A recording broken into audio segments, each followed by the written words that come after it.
हे बघा आपल्याला 1.5 किलो मटणाची ऑर्डर होती, तर हे आपण मटण आणलेलं आहे। तर 1.5 किलो मटणामध्ये थोड्या मटणाचा मी रस्सा केलेला आहे।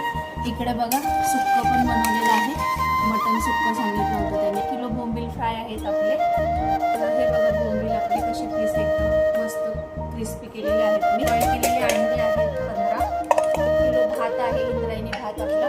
4 आमलेट आपण असे बनवले आहेत, त्यांनी 4 आमलेट सांगितले। 15 चपात्या आहेत, 15 चपात्या आहेत, 12 भाकरी सांगितलेलं। ही आपली आहे, ही आपली शेंगदाण्याची चटपट असे मी पॅक करून ठेवलेले आहेत, कारण की नरम पडतात। हे सॅलड आहे आपलं। जेवण झाल्यानंतर स्वीट खाण्यासाठी सांगितलं होतं, तर ही आपण खीर बनवली आहे। तर हे असं खीर आहे।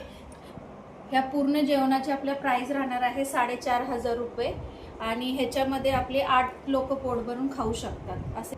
तर 8 लोक पोटभर खाऊ शकतात असं हे जेवण आहे आपलं।